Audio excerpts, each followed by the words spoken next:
This podcast is part of the Batman Universe Podcast Network, hosted by the BatmanUniverse.net.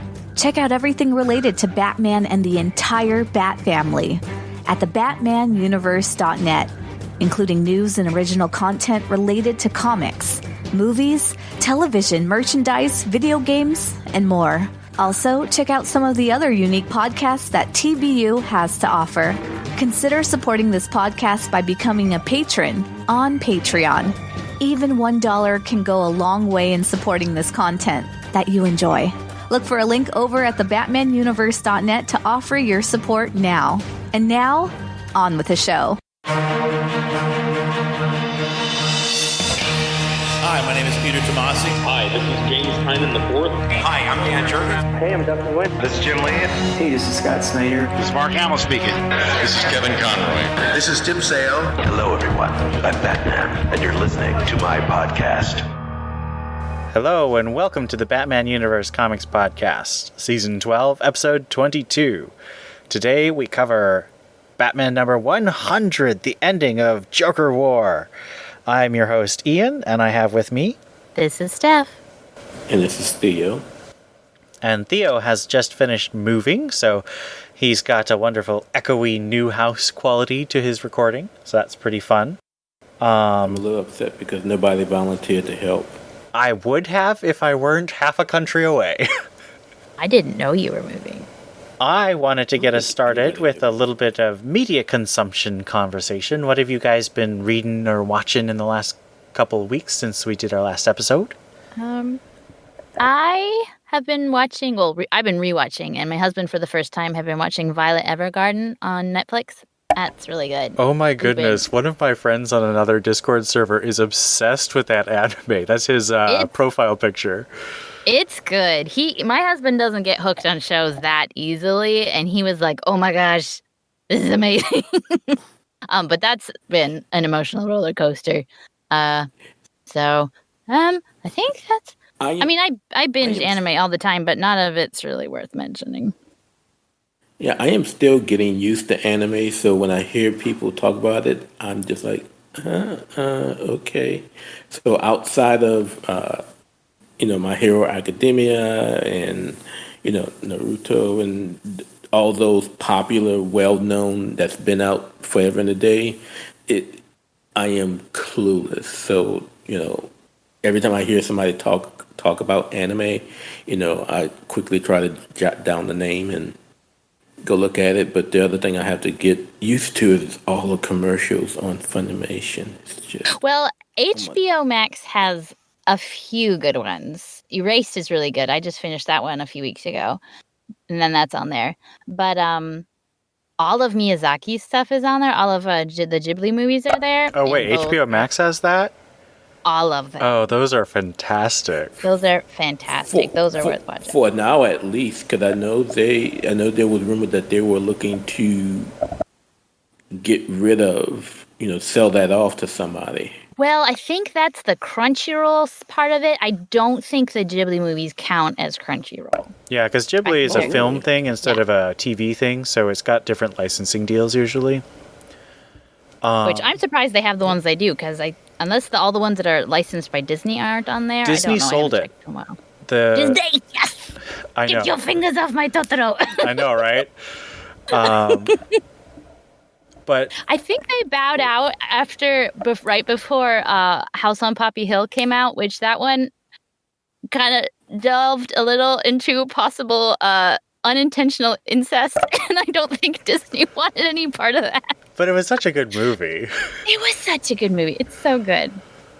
Yeah. There was no incest. Silence. There was no real incest. There was no real incest. That's the drama, as they thought there was. But anyway, that one's really good. My silence is total cluelessness. So Theo, tell us what you've been doing besides moving. Have you had a chance to read or watch anything? Well, it's ironic. Again, looking over show notes, you mentioned the Elseworlds, Supergirl, Batgirl. I actually started reading that before I was forced to pack stuff away.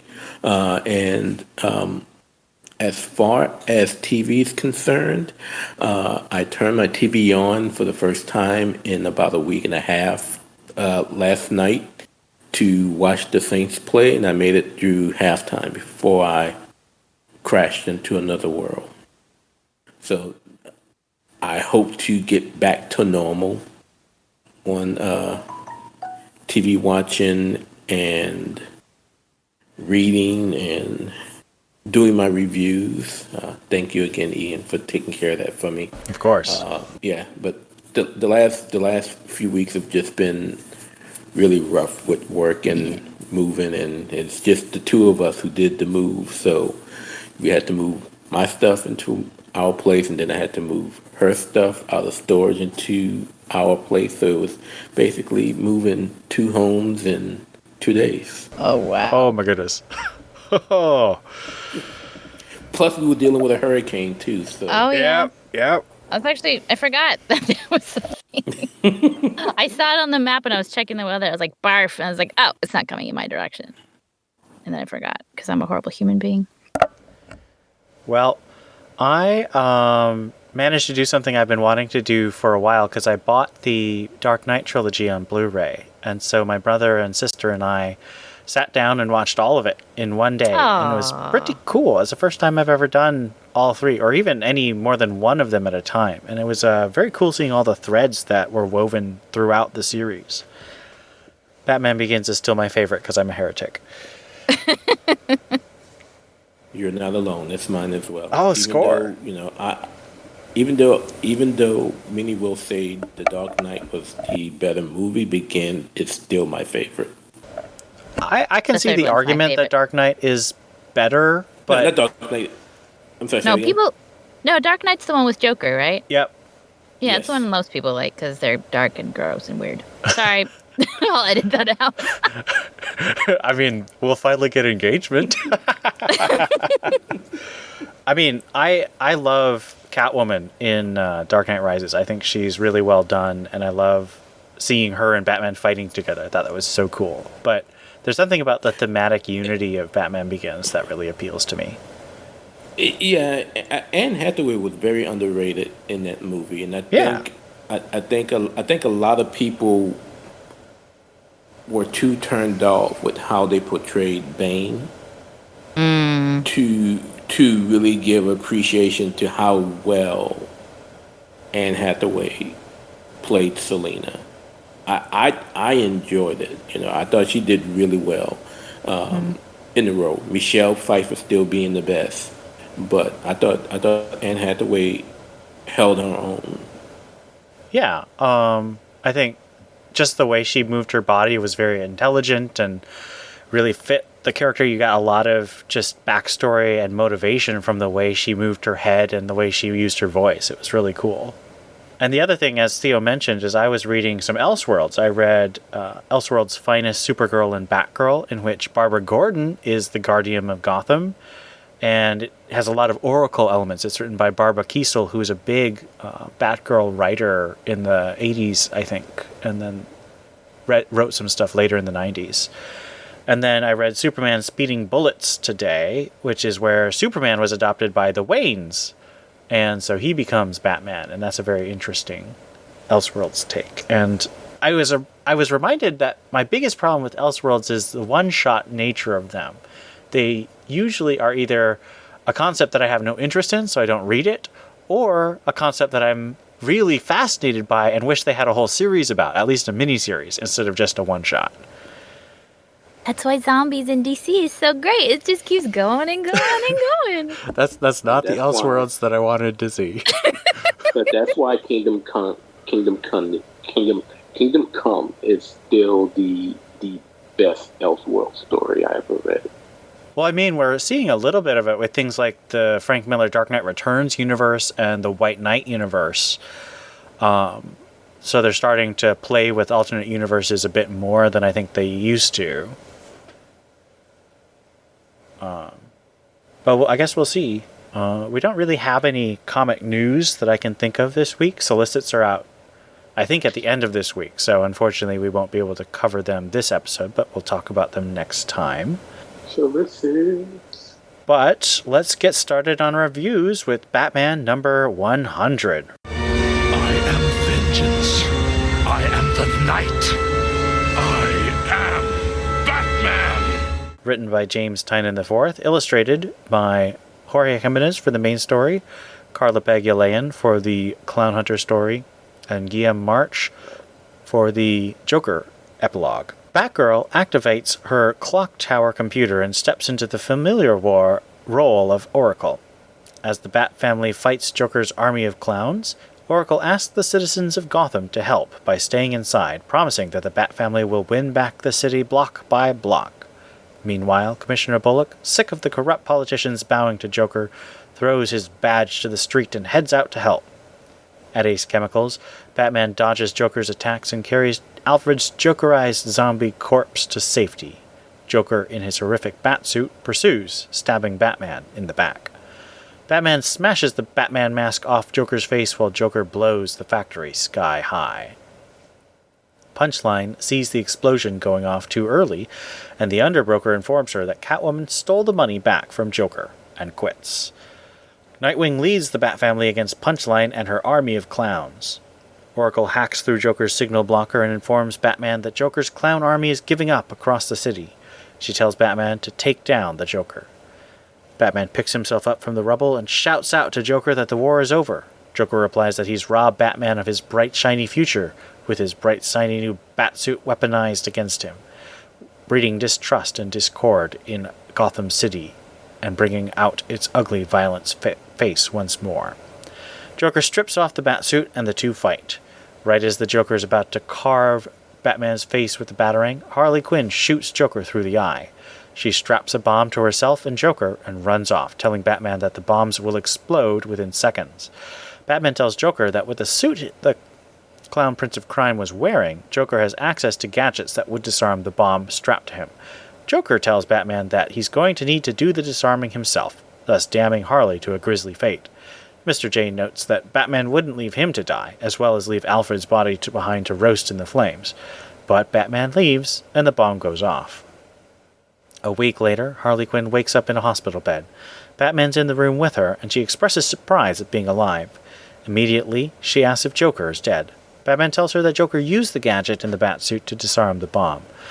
He tells Harley that he had to bury his father again, and that he commits himself to being a better man and a better Batman. Elsewhere, the Ghostmaker sets his plot in motion. In the first epilogue, Batman confronts Clown Hunter after learning the boy's name and history.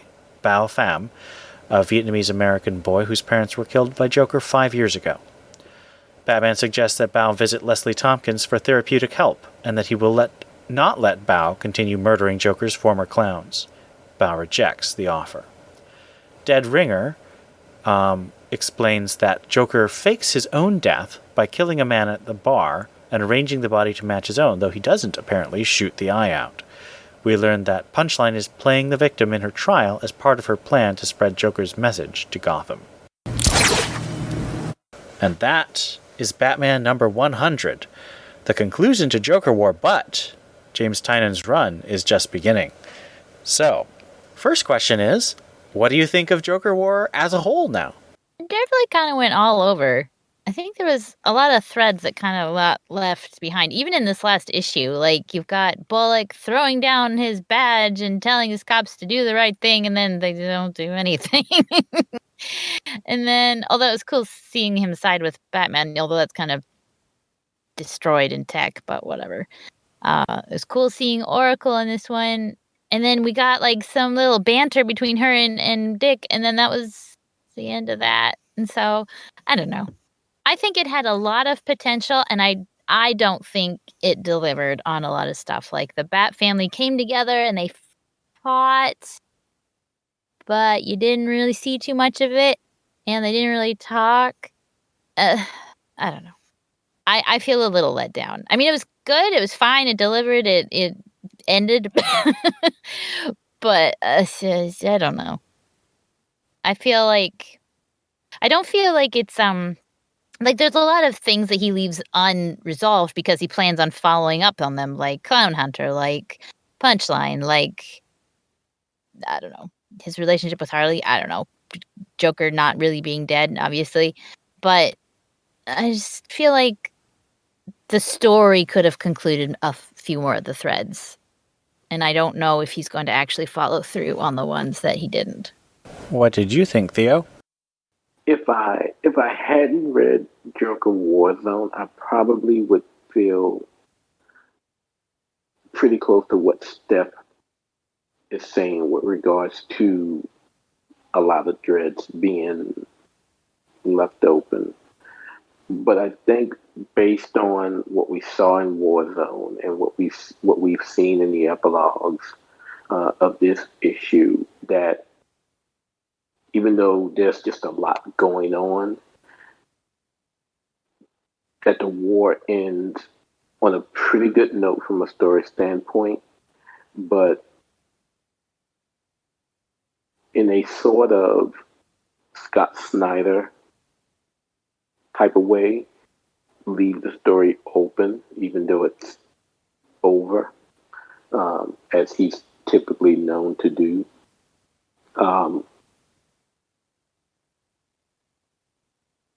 It was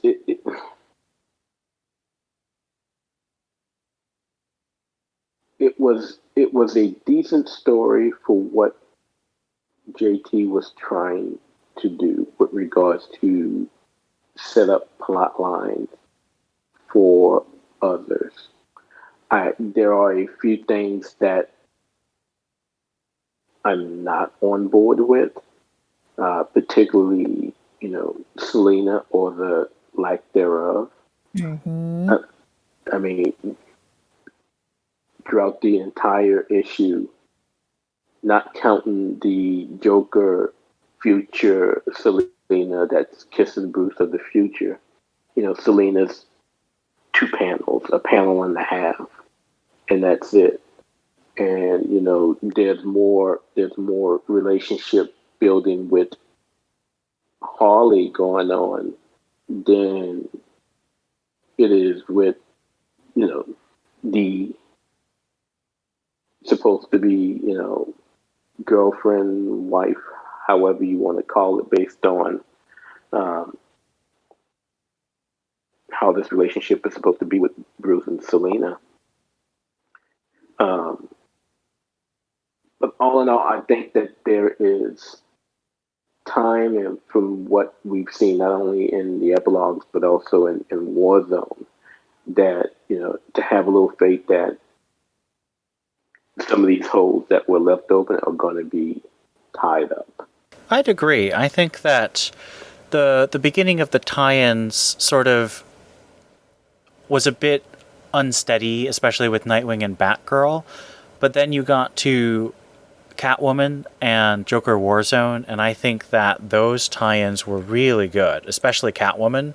And I don't know, I just really love both of those tie-ins. And I think that Detective Comics had one really good tie-in with the Batwoman issue where they rescued Lucius, and then it was okay, the Killer Croc issue, but that was it didn't feel very connected, whereas the Lucius Fox Batwoman issue was very connected. So on the whole, I think if you look at the whole series, it feels like Tynion has finally done the thing that we haven't had for so long and managed to get his collaborators to work with him to sort of flesh out the story he's telling in a way that enriches the final experience. At least that's my experience of reading 100. I wouldn't say that this issue was my favorite of the 6 issues of Joker War, but it was definitely not my least favorite. I think overall I was more or less satisfied because I never expected Batman to really kill the Joker or even try to kill the Joker.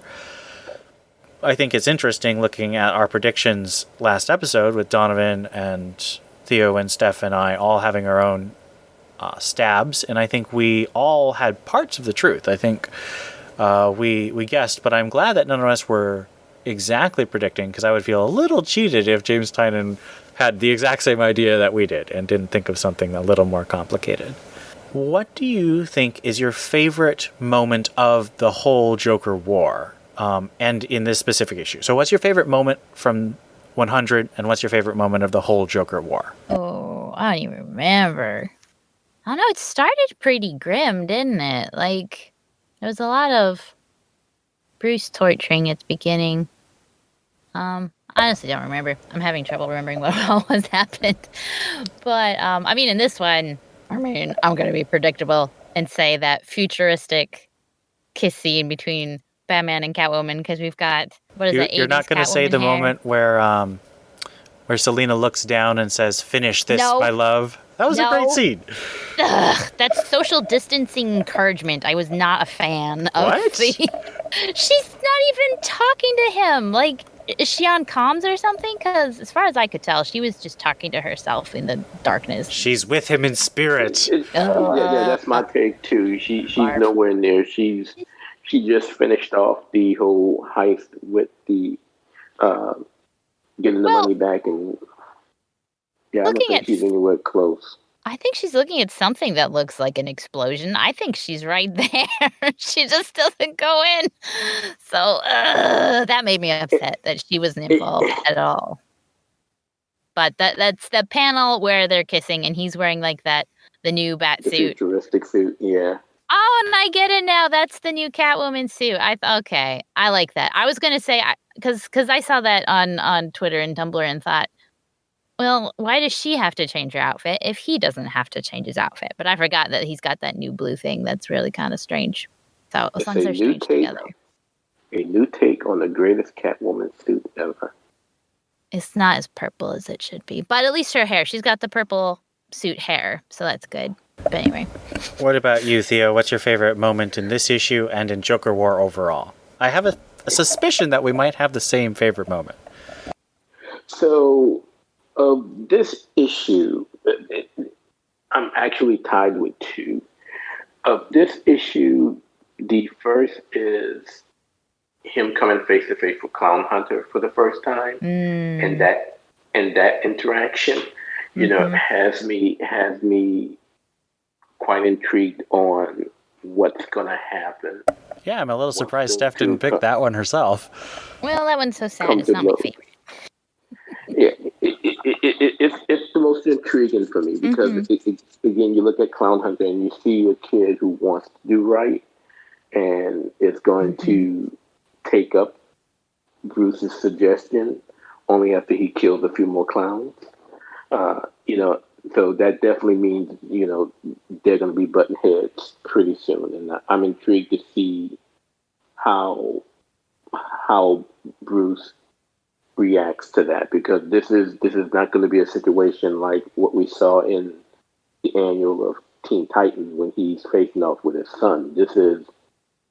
This is clearly someone, you know, no relationship to him and who has zero problems hacking and slashing people who get in his way. So that's going to be intriguing to see how that happens. The other one for me was the scene where the warehouse blows up. Ace Chemicals blows up. And the reason why I say that is because if we can remember, I mean, unless he was somehow able to get him out of there, Alfred's body blew up with that, within that scene. And Bruce knowingly left the body there. So, you know, knowing that he did that, you know, was a sign that, yeah, he's taken Alfred's advice from a few issues ago, and it's letting go, you know, and it's moving on. So those two were quite touching for me. As far as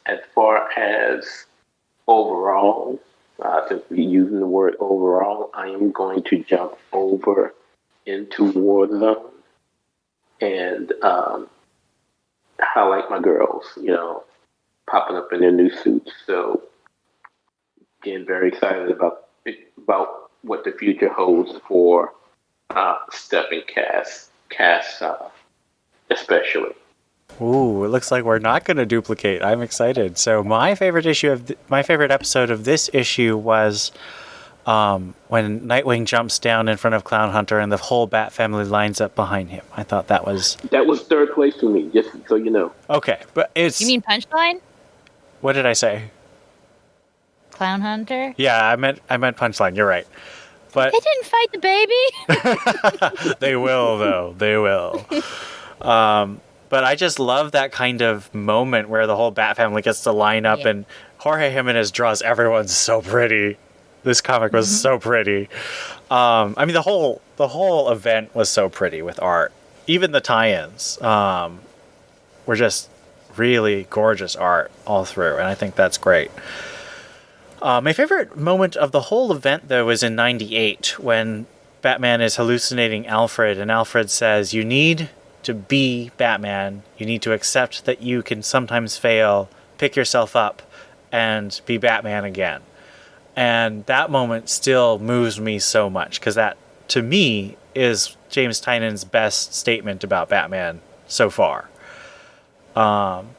And of course, it leads into the great cape being "I'm Batman" moment that's just so iconic. So that is my favorite moment. Next question is, how long do you think it'll be before we see the Joker again in a major way? I think we'll probably see little teasers, sort of like the 2-issue backup stories that Tynion did earlier. How long do you think it'll take before he comes back? Because he clearly is coming back. Hopefully a year. I mean, I could use a break. And he'll probably show up other places. I don't know. 5 years. That's my hope.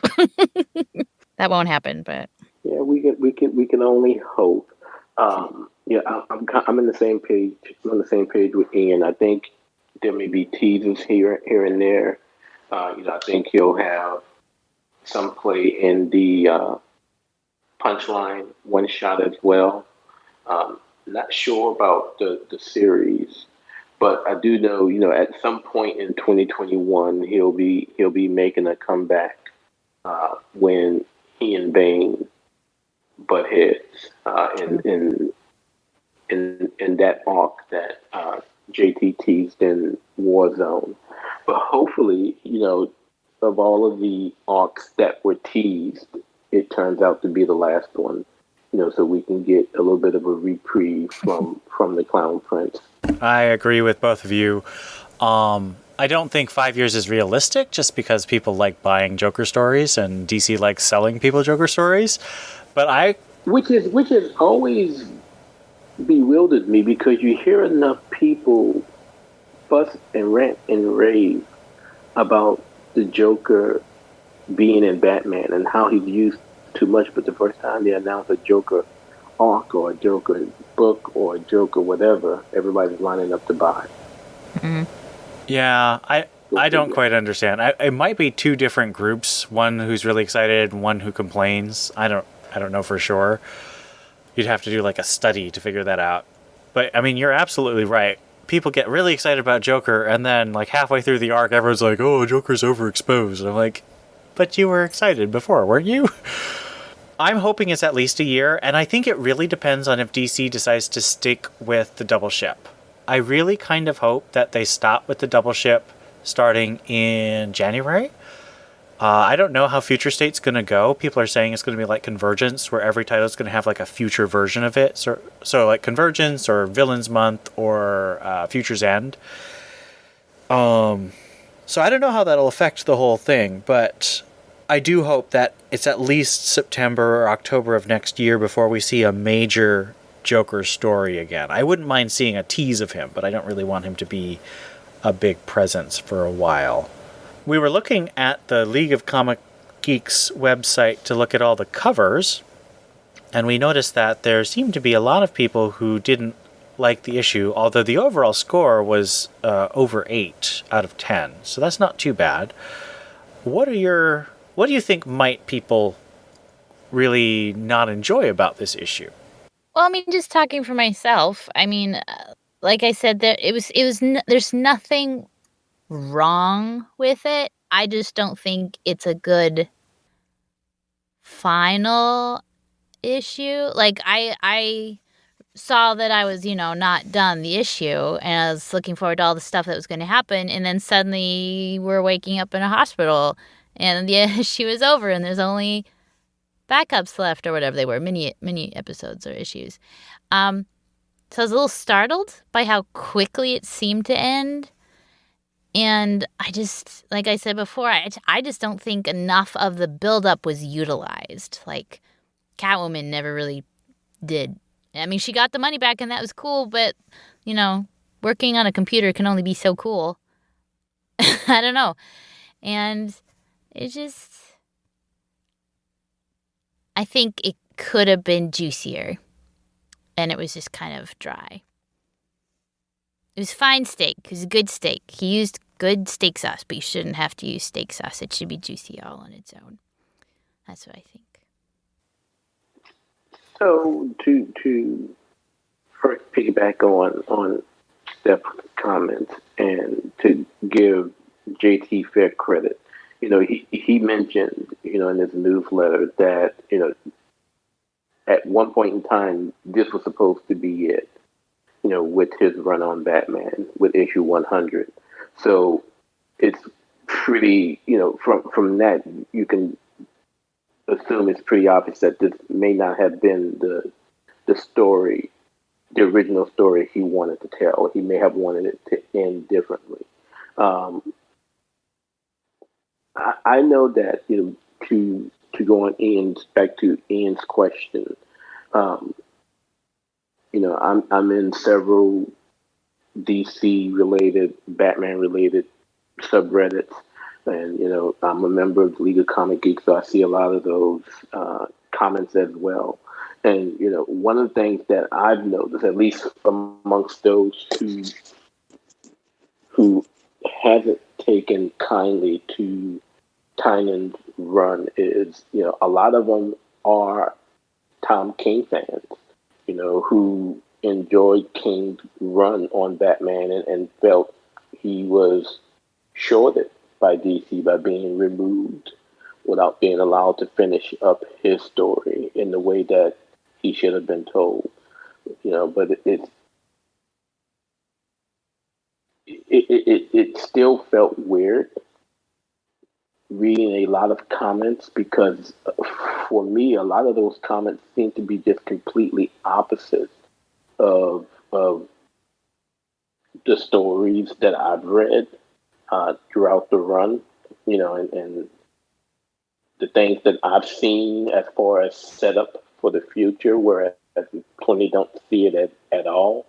So it is quite interesting to hear and seeing the different opinions that have come out, you know, since the issue dropped. But you know, that is one thing that I've noticed, that a lot of them who haven't taken kindly to this run are committed Tom King fans, you know, and you know, have some scorn, not necessarily at JT himself, but at DC, and of course, since JT is now the Batman writer, you know, and it's the reason why Tom King isn't on the book anymore. He's getting their wrath. That's an incredibly astute observation. I have a friend who was one of the few people in my comics community who really loved Tom King's run alongside me when a lot of people were negative about it. And he's felt that Tynan has taken a lot of shots at Tom King's run. Now, I would disagree with that. I can understand why someone would read it that way, but I think Tynan's actually been fairly respectful towards Tom King's run. I love them both. I think everyone who's listened to the podcast knows that Tom King is my favorite Batman writer. But I also am a huge fan of James Tynan as a Batman writer. I mean, I reviewed Batman and Robin Eternal and Detective Comics for a long, long time. And I really love his take on Batman as part of the Bat family. I love the way that he is really committed to the Bat family as symbols of hope. Even though he likes dark things, he doesn't think that Batman should stay in the dark. And I think that is very important. I think too many writers often leave Batman in the dark. The other main thread that I've seen is that people don't like his original characters. They don't like Punchline or Clown Hunter or Ghost Maker or I mean, we go back to Harper Row and Duke Thomas. And I think these characters have been unevenly successful. I, for example, quite like Harper Row. I don't really like Duke Thomas, although I think if he could get a writer who really captured me, it's not that I'm against him becoming a favorite, but he has been around for about 5 years and I still haven't been able to find a favorite story of his for myself. I'm glad that people do like him. For me, Brian Edward Hill can't get anyone to appreciate Duke Thomas. I don't think anyone can. Well, I mean, it's not that I dislike Duke in Hill's run. I just didn't love him. There's not really a story for him that I find as compelling as the story for Cass or, Black Lightning and Katana. I thought those were much more interesting characters in that run. In terms of the characters for this Batman run, I have really been interested in Punchline. I haven't been quite as connected to Clown Hunter, and of course we know nothing about Ghostmaker except his costume, really. But I don't mind new characters. I mean, if you read things like Nightfall and No Man's Land, there's actually a bunch of new characters created. And, The Black Mirror, my second favorite Batman story of all time, introduces 4 new characters. Now, technically, James Gordon Jr. is not new, but this version of James Gordon Jr. is completely new. And then you also had Roadrunner and Tiger Shark and Sonia Zuko. Like, a lot of new characters. Now, these characters often had connections to the past, like James Gordon Jr. or Sonia Zuko, but I read the other characters and they felt really good. And I think that Clown Hunter and Punchline aren't quite as solid as some of those characters, but I think they have the potential. And I think that Tynion is committed to getting good stories told with them rather than just putting them in things to be cool. Every time you guys say that Tynion is committed, I think of that Catwoman line where she says, "Sickos never scare me. At least they're committed."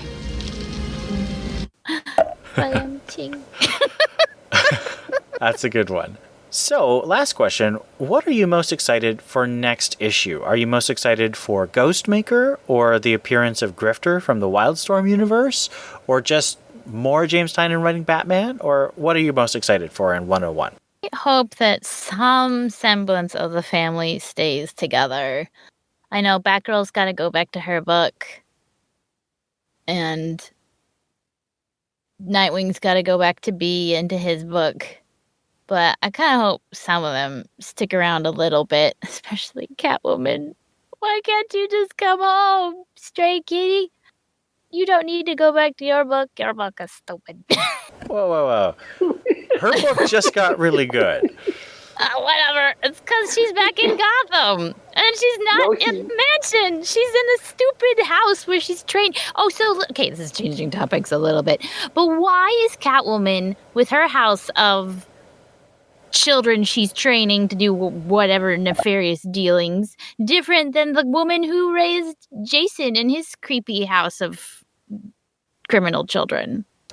Well, I mean, I would point at Genevieve Valentine's run on Catwoman, where she was literally a mob boss, but she was using her power that she inherited from her father to try and keep children safe. Like, the reason she took on the mob boss is because she got involved in the gang war from Batman Eternal that killed one of her children that she was helping. And she wanted to see if she could decrease the violence and instill more of a sense of responsibility and community in the underclass. And I think that's what she's trying to do again here. And I think it could work because Catwoman's always going to have that connection to the underclass. So she might as well be responsible in that way. I guess. Yeah, but I just don't understand. I just don't understand what the problem is with keeping her and Bruce together. It just amazes me. Now again, I don't know. I'm still not clear where in continuity Alleytown is in the general Batman universe, but it just it bewilders me to no end what's what's the fear with letting Selena and Bruce build and develop their relationship, because it's obvious that as Tynan's run is going to be moving on, it's not going to. Selena's not going to be there. There's not going to be no Bruce and Selena building that relationship. It seems almost as if it's going to be more about Bruce and Harley, because he's going to have to protect Harley from Clown Hunter and everything else that's going to be going on in the upcoming arcs. I do not get it. If these two are supposed to be soulmates, it's Babs and Dick to the extreme. Well, I would say that I think that Tynan is trying to not step on Tom King's toes. Because to me, every time he uses Selena, he affirms Bruce and Selena's love for each other. There might be a little drama, there might be a little misunderstanding, but he always ends up affirming their love for each other. But he knows that Batcat is coming. I mean, everyone has known that Batcat's coming for 2 years now. And he doesn't want to, duplicate the kinds of emotional beats. Now, obviously, he couldn't duplicate it, but you could have that unfortunate coincidence of one week Batman comes out and he and Selena have a really emotional scene, and then Batman Catwoman comes out and they have a very similar emotional scene, because they're the same characters, even though they're different writers. So there's a good chance that you might have that overlap. So that would be my reading. I don't think he's trying to keep them apart because he dislikes the relationship, because when he does write the relationship, they always seem really solid to me. But he doesn't want that to compete with Tom King's project. And that's kind of the problem that we were talking about with Tom King leaving before his original plan had really been completed. And then there's this big gap between his story and the end of his story in Batcat. And that's very similar to what happened with Grant Morrison and the end of Batman Incorporated Volume 1, and then the big gap between that and Batman Incorporated Volume 2, and how that changed the way he was able to complete that story while Scott Snyder started up his own story. It's really unfortunate, I think, that DC hasn't been able to work with their Batman writers to allow them to tell their story from beginning to end without some kind of big disruption. Scott Snyder was the only one who's been able to do it, and that's because Scott Snyder outsold the other two, quite honestly. I think there's always going to be disruption when big runs sort of overlap, and this, I think, is one of them. I don't find it too upsetting, except for the fact that they keep letting cover designer. It's not really the artist, it's the cover designer who puts a bunch of text about, will Batman and Catwoman break up? Because they never do that in the issue itself. They don't break up. But they keep teasing it on the covers, and that does annoy me. But in terms of what Tynan's actually writing, I'm not very worried about that. I can understand why one might be, but I think he's committed to the relationship. So for myself, I'm most excited for just seeing what James Tynion is going to do. I don't have a particular attachment to Ghostmaker myself. I can't even remember his name, obviously. I am excited to see Carlo Pagulayan, because he's one of my favorite artists from Batman and Robin Eternal and Deathstroke. He's just a really pretty artist, and I can't wait to see how he does a full issue of Batman. He did Batman versus Deathstroke, most of that crossover, and that was a really cool looking comic. Did Theo give his answer? Oh, I thought he did. No. Oh, sorry. No. I was piggybacking off of Steph's mini rant about Catwoman. Well justified. I am most interested in the Clown Hunter Batman face off when it happens. That's going to be, again, real interesting to see, considering it's going to be a teenage child that it's going to get under Bruce's skin and, see how he handles that. Don't have any idea of how long that particular arc is going to be. But since it's going to include, Clown Hunter trying to kill Harley. I'm assuming we'll be getting at least 3, perhaps 4 issues of it from a sales standpoint. But it's going to be interesting to see what happens between those 2 or 3, consider if we add in Harley as well. I'd be interested to see Damien involved with that, because Clown Hunter is so like him in a lot of ways that it would be interesting to see Damien struggle with like reining in the kid, but also understanding why and applying that why to his own life. And I don't know. I think that would be interesting. I wonder if there's going to be any mention during his time in Detective, because I know he's going to be making his return in some form in Detective when he goes and he steals the Black Case book from Bruce. So I wonder if there'll be some type of mention or interaction with Clown Hunter. If not in Tech, at some point in Batman as well. So let's get to our ratings. We're going to give it a certain number of Bat families out of 5. Scott on the website gave it a 4 out of 5 Bat families. What do you, my co-hosts, want to rate this Batman number 100 issue? I've been waffling about this because the art is fantastic. He told a good story. It's fine. There's nothing wrong with the story. I like the setup, future things to come. And the disappointment about Catwoman is just my personal thing. So that's not really Tynion's fault at all. But, I mean, that was English, by the way. Do it. 4. 4. A reluctant 4. I am reluctantly going to use the term Bat Family, considering the blood heir is not present at any point in this event. So I am going to give it 3.5 Bat Family sans Damien. I'm going to give it a 4. Go ahead. Okay. I'm going to give it a 4 out of 5 Bat families, largely because I think there's such a good synergy between Tynion's writing and Jimenez's art, and it's satisfying, even though it's not super groundbreaking. But honestly, Batman vs. Joker, usually you're not going to get something super groundbreaking unless it's much further on in a run and the writer feels comfortable in trying to do something really weird, sort of like what Snyder did with Endgame. And I think that gives us an overall score of about 4 out of 5 Bat families.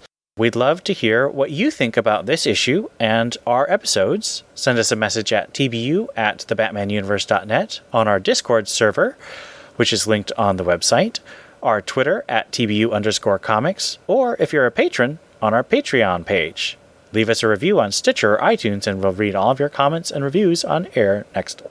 And I promise we will get to it this time, because we have a couple we weren't able to last time. And let's move on to our second review, Detective Comics number 1028.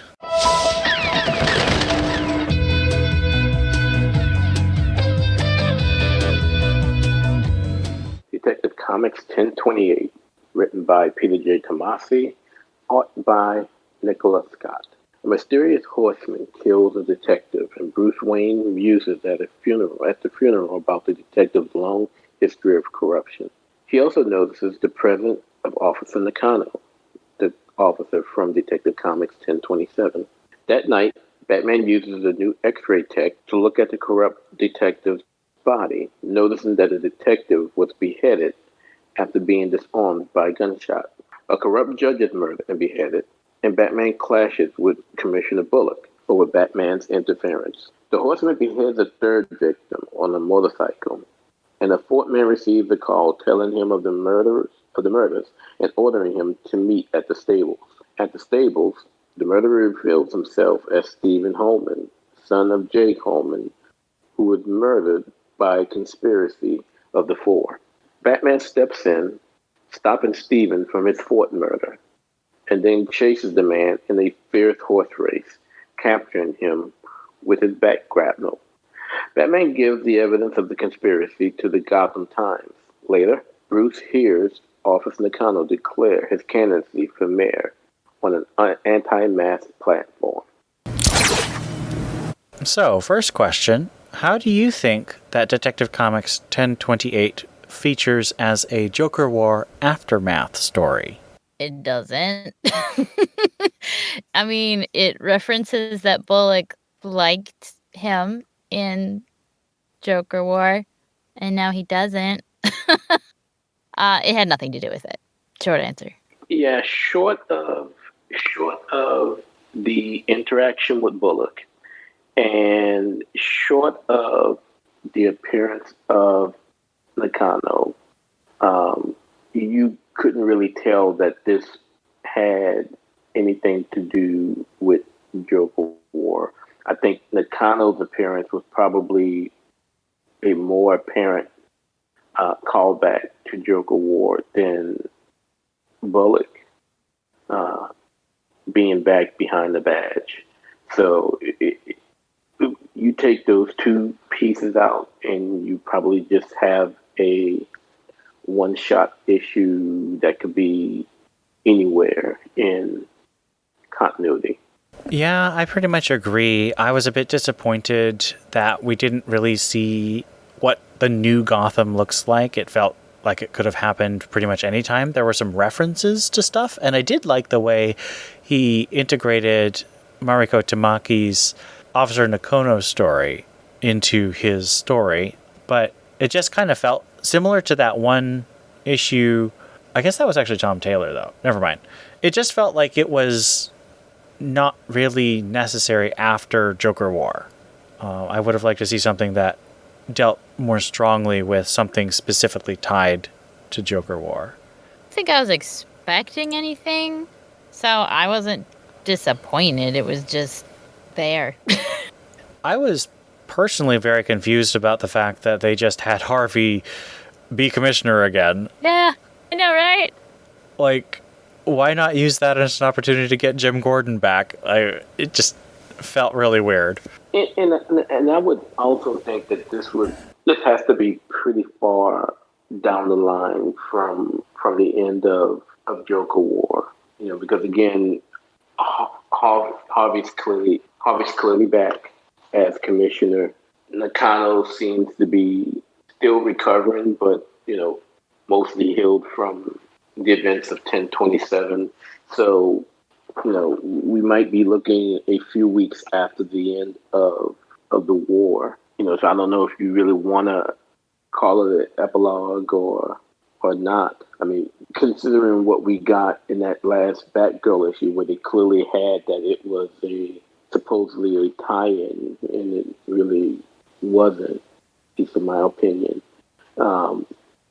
This one, the trade dress doesn't mention anything to do with Joker War, and if you can remember the checklist didn't have it as a tie-in as well. So, like I say, without the appearance of Nakano and the reference to Harvey being back, you would have never known it had anything to do with the Joker War. I think that it's possible this was an inventory issue, but it just seems so weird because you had the Detective Comics 1027, which would have given more time to sort of integrate the story closer. So, I don't know. It's weird because this didn't seem like a story that needed to be told so much as either starting to deal with Damian, which we know from solicits that Tomasi is going to do, or, dealing with the aftermath of Joker War. This just kind of didn't connect to either one. What do you think of the overall plot of the horseman who's cutting conspirators' heads off? And I liked the detective work. It was a little Scooby-Doo-ish because there was the creepy zombie dead, and then turned out it wasn't. Tell you what, so my husband loves Reddit. I'm sure, well, everyone loves Reddit, but he was reading me the sickest burns you could tell someone, and so when I got to the end of this one, I thought of one which was Mr. Rogers would be disappointed in the person that you've become. So this guy thinks he's doing the right thing, But Batman's like, your dad would be disappointed with what you have become. Well, no, he doesn't laugh. But it was fine. I mean, it was this decent, solid detective story, bit of a Scooby-Doo story.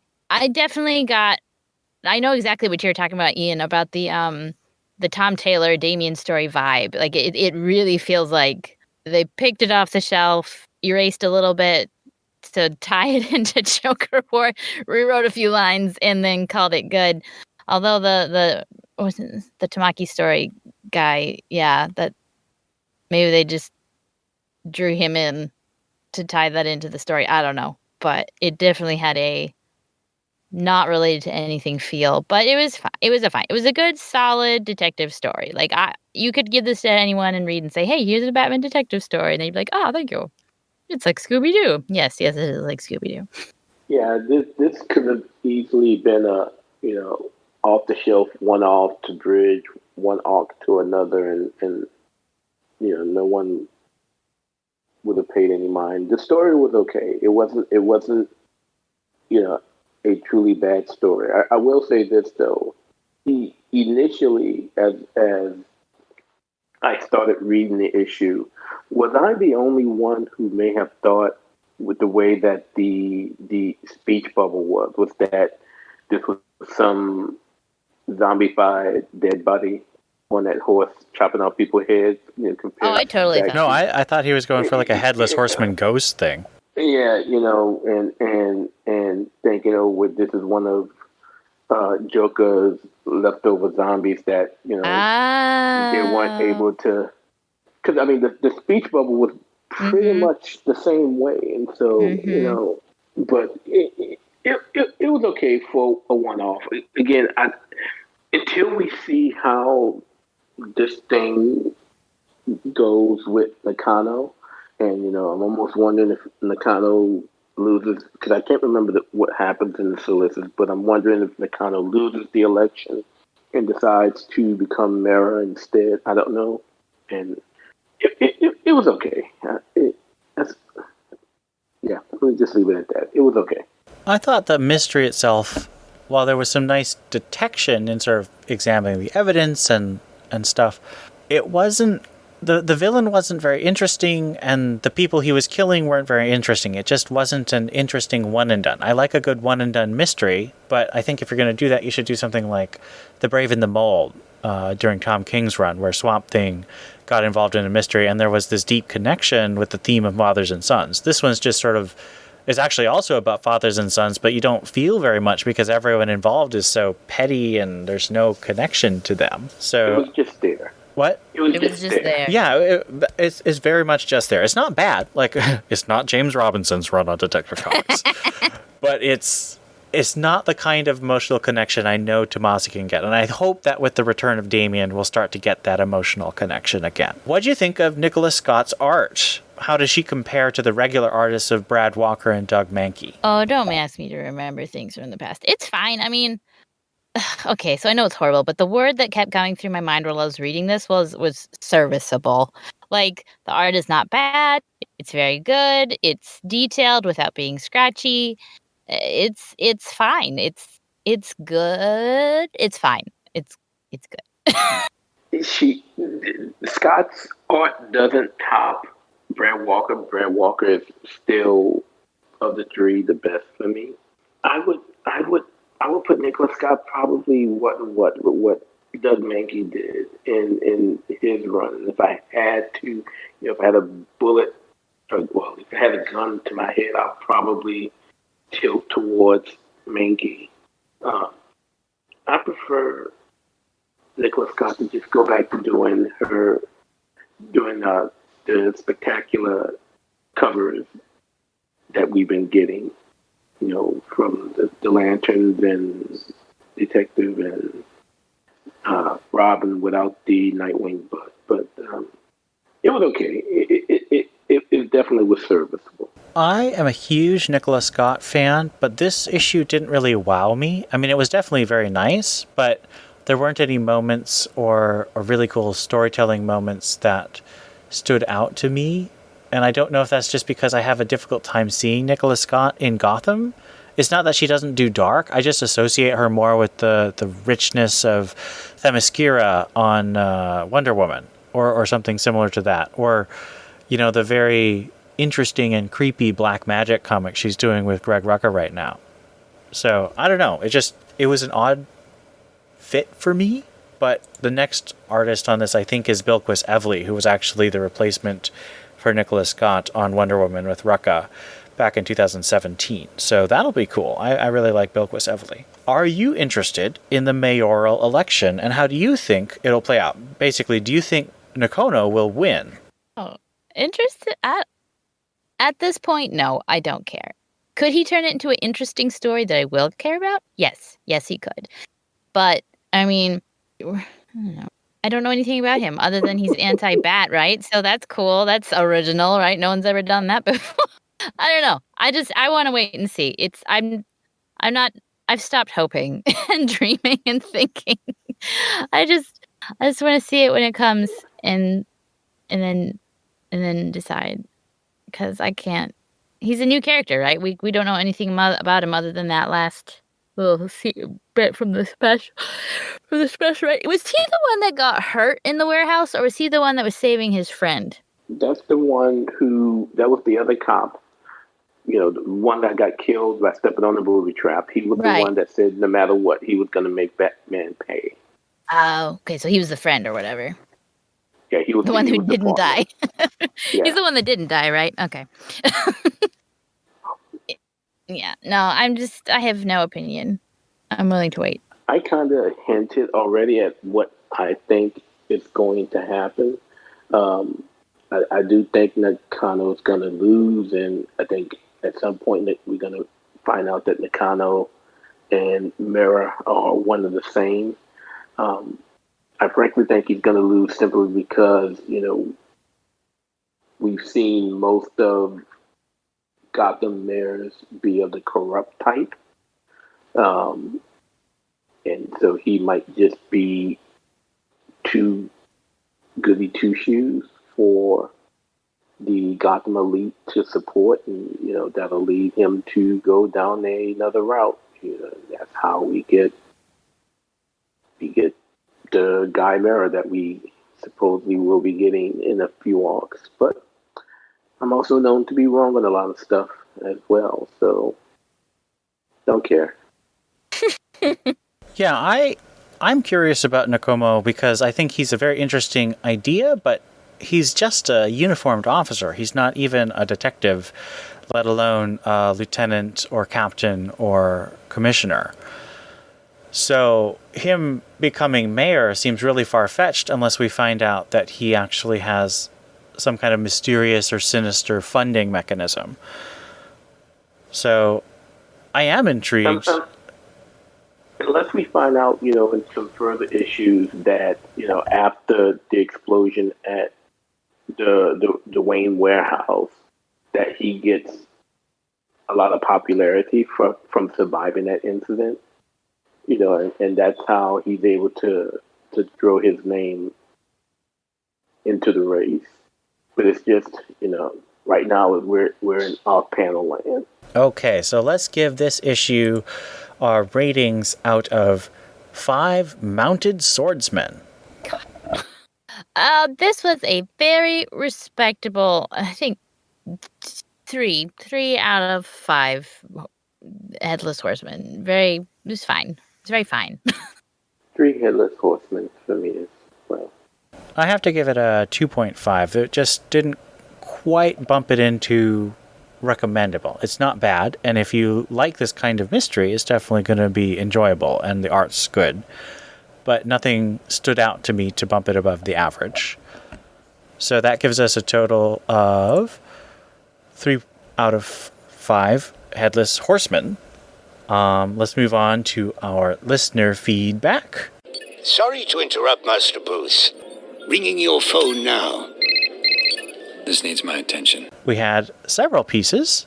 Caspian on Discord for our 1027 review said, "Great episode, guys. Maybe it's confirmation bias, but my favorite story was Kings. I wasn't very enraptured by any of the covers, but the Jim Chung, Lee Bermejo, and Abby Kubert covers are my favorite. Those are excellent choices for both story and covers. Thank you for commenting, Caspian. We always have good conversations on the Discord. On Twitter, I was talking to someone, and they mentioned that they were a listener of the podcast. This was Marvin X. Adams on Twitter. He said, "I love the podcast. I hated the King run and the way you," that was me, Ian, "fell in love every issue. I hated that Batman. Longest 3 years of my life. But I listened because your opinion were genuine." So I thought that was a very nice tribute that he listened to Steph and Dustin and myself through the King run, even though he wasn't a fan of the run. That's pretty cool. We also had a brief comment from Tsukiyakara1203, and she said, "Yes, I get to hear Ian gush about Steph in regards to the Joker Warzone issue." So thank you all for commenting. And if you want to comment, as you can see, we listen to Discord feedback, we listen to Twitter feedback, and if you send us some emails, we'll be sure to read those as well. Our question of the week is, what is your favorite cover for Batman number 100? I think I'm gonna have to pick the Joseph Michael Linsner variant. And that's the one that's kind of the campy Rockwell style Batman in the new suit, and Punchline is just leaning up against him, and Catwoman's at his feet with a super exaggerated armpit cutout. I don't think it's quite that. Anyway, whatever. and Harley's there. It's a cute cover, and it's not dark, and it's not scary, and Joker's not in it, and it's just kind of cute and light, and I like that a lot. And then I also really liked the Lucio Perillo one that's all dark and moody, and Batman and Catwoman are on it. Batman's completely blue for some reason. Maybe he had too much silver in his diet. Sorry, you can have a different reason for liking it. Yeah, for me, my favorite was the Lucio Perillo cover. You know, I know a lot of people, comment on how the Batsuit seems to just be painted on Bruce because he's very chiseled there. But I've always been a big fan of Perillo's cover work. He does a lot of cover work for Dynamite with Vampirella and the Age of Taurus. So I'm a big fan of his, and that cover, really stood out for me. I quickly was able to recognize his work, and for me, that's my favorite. He does a good take on both Bruce and Selina in that one. So my favorite is going to be, I kind of cheated, and I'm picking 3. I'm doing the main cover because I think Jorge Jimenez's 2-page spread where you have Batman and the heroes on one side and the Joker and the villains on the other side is just gorgeous. I think that... Oh yeah, you know it. I also really like the cardstock variant by Francesco Mattina, where Batman and Joker are locked in aerial combat with Joker fish and batarangs and bricks and birds just flying all over. It's very kinetic, and I really like it. And lastly, I think that the MCM Virgin variant by Jock with Batman and a bunch of yellow fire around him are leaping into space with the batarang on a rope. It feels very Black Mirror-esque, and of course I'm a big sucker for Jock's work on Black Mirror.